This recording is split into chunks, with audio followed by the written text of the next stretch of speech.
ಎಲ್ರಿಗೂ ನಮಸ್ಕಾರ ಸ್ನೇಹಿತರೆ. ರದ್ದಾಗಿದ್ದಂಥ BPL ಕಾರ್ಡ್ ಈಗ ಮತ್ತೆ ಸಿಗ್ತಾ ಇದೆ.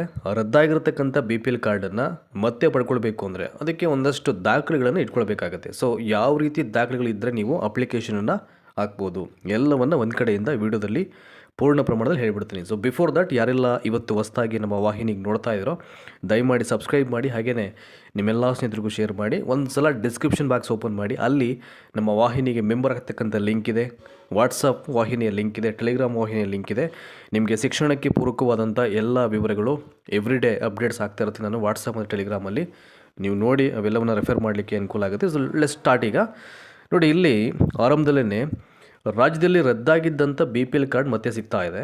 ಒಂದಷ್ಟು ದಾಖಲೆಗಳನ್ನು ಇಟ್ಕೊಳ್ಳಿ ಅಂತ. ಸೊ ಏನಕ್ಕೆ ಈ ಮುಂಚೆ ಅದು BPL ರದ್ದಾಗಲಿಕ್ಕೆ ಕಾರಣ ಆಗಿತ್ತು ಅಂತಂದರೆ ಇಸ್ ಲಾಟ್ ಆಫ್ ರೀಸನ್ಸು, ನಾನಾ ಕಾರಣಗಳಿಂದ ರದ್ದು ಮಾಡಿದರು. ಅಂದರೆ ಸರ್ಕಾರದ ಯಾವುದೇ ಯೋಜನೆಗಳು ಅರ್ಹರಿಗೆ ಸಿಗಬೇಕು ಅಂತಕ್ಕಂಥದ್ದು ಪ್ರತಿಯೊಬ್ಬರ ಆಶಯ.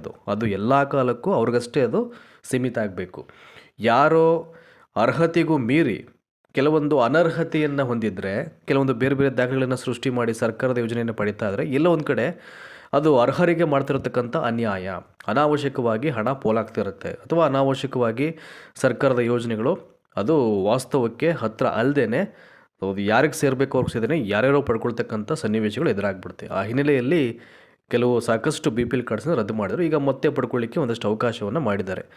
ಎಲ್ಲವೂ ಇದೆ ಇಲ್ಲಿ ನೋಡಿ. ಇದಕ್ಕೆ ಪೂರಕವಾದಂಥ ಎಲ್ಲ ವಿವರಗಳನ್ನು ನೋಡೋ ಒಂದು ಕಡೆಯಿಂದ ಈಗ ನಾನಾ ಕಾರಣಗಳಿಂದ BPL ಪಡಿತರ ಚೀಟಿ ಕಳೆದುಕೊಂಡು ಕಂಗಾಲಾಗಿದ್ದಂಥ ರಾಜ್ಯದ ಜನತೆಗೆ ಆಹಾರ ಮತ್ತು ನಾಗರಿಕ ಸರಬರಾಜು ಈ ಡಿಪಾರ್ಟ್ಮೆಂಟ್ ಏನು ಮಾಡಿದೆ, ಒಂದು ಗುಡ್ ನ್ಯೂಸನ್ನು ಇಲ್ಲಿ ಪ್ರೊವೈಡ್ ಮಾಡಿದೆ. ಅಂದರೆ ಬಿಲೋ ಪಾವರ್ಟಿ ಲೈನ್ ಅಂತ ನೋಡಿ. ಇಲ್ಲಿ ಅನರ್ಹತೆಯ ನೆಪದಲ್ಲಿ ರದ್ದಾಗಿದ್ದಂಥ ಅಥವಾ APL ಕಾರ್ಡ್ಗಳಾಗಿ ಬದಲಾಗಿದ್ದಂಥ BPL ಕಾರ್ಡ್ಗಳನ್ನು, ಎಷ್ಟೋ ಕಾರ್ಡ್ಗಳು BPL ಇಂದ APL ಆಗಿಬಿಟ್ಟಿತ್ತು. ಅಂದರೆ ಒಂದೊಂದ್ಸಲ ಏನಾಗುತ್ತೆ, ಸರಿಯಾಗಿ ಪರಿಶೀಲನೆ ಮಾಡ್ದೇ ಪಾಪ ಅರ್ಹರ ಕಾರ್ಡು ಅದು APL ಆಗಿ ಬದಲಾಗಿತ್ತು. ಒಂದಷ್ಟು ಕಾರ್ಡ್ಗಳು ಅದು ಕೂಡ ಸಾಕಷ್ಟು ಸಮಸ್ಯೆ ಆಗಿತ್ತು. ಅವರು ಒಂದಷ್ಟು ತಿಂಗಳುಗಳು ಸರ್ಕಾರದ ಯೋಜನೆಯನ್ನು ಪಡ್ಕೊಳ್ಳಿಕ್ಕೆ ಸಾಧ್ಯ ಆಗಿರಲಿಲ್ಲ. ಹಾಗಾಗಿ ಈಗ ಯಾವ್ಯಾವ BPL ಕಾರ್ಡು APLಗೆ ಕನ್ವರ್ಟ್ ಆಗಿತ್ತು, ಸೊ ಮತ್ತೆ ಅದನ್ನು BPL ಮಾಡಲಿಕ್ಕೆ ಸರ್ಕಾರ ಒಂದು ಅವಕಾಶವನ್ನು ಇಲ್ಲಿ ಮಾಡಿರುವಂಥದ್ದು. ಅದರಲ್ಲೂ ಭಾಳ ಮುಖ್ಯವಾಗಿ ಈ ಆಹಾರ ಮತ್ತು ನಾಗರಿಕ ಸರಬರಾಜು ಇಲಾಖೆ.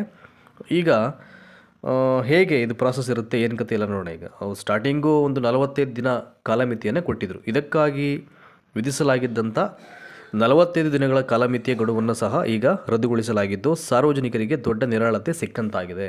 ಈಗ 45 ದಿನ ಎಲ್ಲವನ್ನು ಮಾಡಬೇಕಾಗುತ್ತೆ, ನೀವು ಸರಿಯಾದ ದಾಖಲೆಗಳನ್ನು ಕೊಡಿ ಅಂತ ಹೇಳ್ಬಿಟ್ಟಾಗ ಏನಾಗುತ್ತೆ, ಸಮೀರ್ ಎಲ್ಲೋ ಒಂದು ಕಡೆ ಅದು ತುಂಬ ಅವ್ರು ಕೊಟ್ಟಿರ್ತಕ್ಕಂಥ ಡೇಟು ಐ ಥಿಂಕ್ ಕಡಿಮೆ ಆಯಿತು ಅಂತಂದು ಆ ಭಾವನೆ ಬಂದ್ಬಿಟ್ಟು ತುಂಬ ಜನರಿಗೆ. ಈಗ ಅದೇನಾಗಿದೆ, ಆ ಕಾಲಮಿತಿಯನ್ನು ಈಗ ರದ್ದು ಮಾಡಿಬಿಟ್ಟಿದ್ದಾರೆ. ಈಗ ನೋಡಿ, ಇಲ್ಲಿ ರಾಜ್ಯ ಸರ್ಕಾರದ ಕುಟುಂಬ ತಂತ್ರಾಂಶದ ಪರಿಶೀಲನೆ ವೇಳೆ ಸುಮಾರು 13.87 ಲಕ್ಷಕ್ಕೂ ಅಧಿಕ ಪಡಿತರ ಚೀಟಿಗಳು ನಿಯಮಬಾಹಿರವಾಗಿರುವುದು ಪತ್ತೆಯಾಗಿತ್ತು.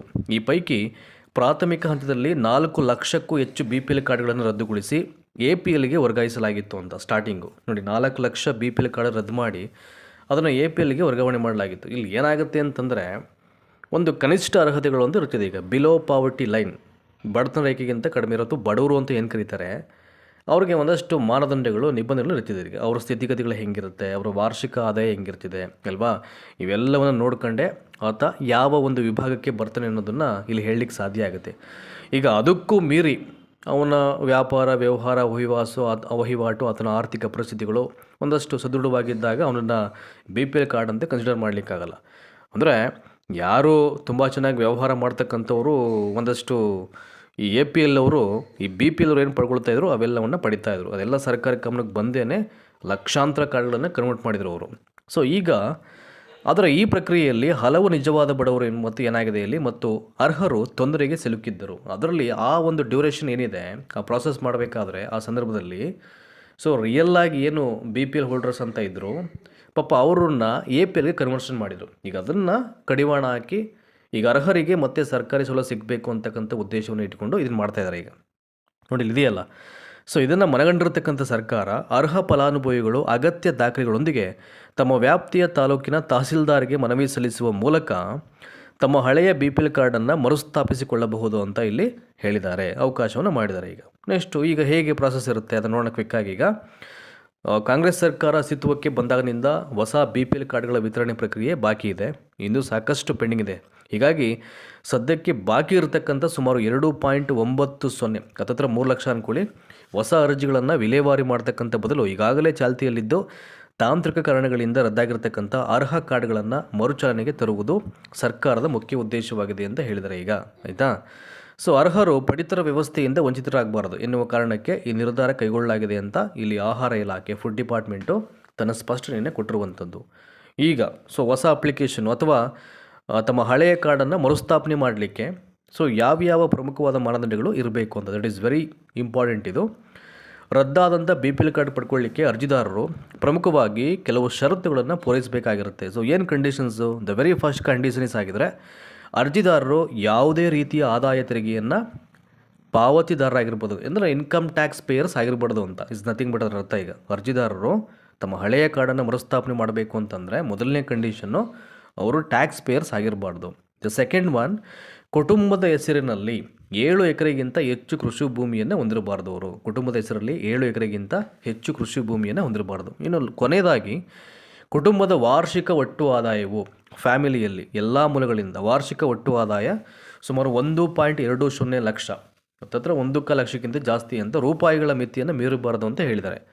ಸೊ ಮೊದಲನೇ ಕಂಡೀಷನ್ ಬಂದು ಅವರು ಟ್ಯಾಕ್ಸ್ ಪೇಯರ್ ಆಗಿರಬಾರ್ದು. ಎರಡನೇ ಕಂಡೀಷನ್ ಬಂದು ಅವರ ಕುಟುಂಬದ ಹೆಸರಿನಲ್ಲಿ 7 ಎಕರೆಗಿಂತ ಹೆಚ್ಚು ಕೃಷಿ ಭೂಮಿ ಇರಬಾರ್ದು. ಇನ್ನು ಮೂರನೇದು ಬಂದು ಕುಟುಂಬದ ವಾರ್ಷಿಕ ಆದಾಯ ಸುಮಾರು 1 ಲಕ್ಷಕ್ಕಿಂತ ಜಾಸ್ತಿ ಇರಬಾರ್ದು ಅಂತ ರೂಪಾಯಿಗಳ ಮಿತಿಯನ್ನು ಮೀರಬಾರ್ದು ಅಂತ ಹೇಳಿದ್ದಾರೆ ಈಗ. ಸೊ ಹಾಗಾಗಿ ಈ ಎಲ್ಲ ಅರ್ಹತೆಗಳನ್ನು ಹೊಂದಿರತಕ್ಕಂಥ ಸಾರ್ವಜನಿಕರು ಏನು ಮಾಡ್ಬೋದು, ತಹಸೀಲ್ದಾರ್ ಮೂಲಕವಾಗಿ ನಿಮ್ಮ ತಾಲೂಕು ಇರತಕ್ಕಂಥ ತಹಸೀಲ್ದಾರ್ ಮೂಲಕವಾಗಿ ಅಪ್ಲಿಕೇಶನ್ ಸಲ್ಲಿಸ್ಬೋದು. ಅರ್ಜಿ ಸಲ್ಲಿಕೆಯಾದ ನಂತರ ತಹಸೀಲ್ದಾರ್ ಅವರು ಸ್ಥಳ ಪರಿಶೀಲನೆ ಮತ್ತು ದಾಖಲಾತಿಗಳ ಸೂಕ್ತ ತನಿಖೆ ನಡೆಸಲಿದ್ದಾರೆ. ಅವರೇ ಬರ್ತಾರೋ ಅಥವಾ ಅಲ್ಲಿ ಸಿಬ್ಬಂದಿಗಳು ಕಳಿಸ್ತಾರೋ ಗೊತ್ತಿಲ್ಲ. ಒಟ್ಟಿನಲ್ಲಿ ಇದು ಅವರ ಮುಖಾಂತರ ಆಗಬೇಕಾಗಿರ್ತಕ್ಕಂಥ ಪ್ರಾಸೆಸ್ ಇವೆಲ್ಲ ಕೂಡ.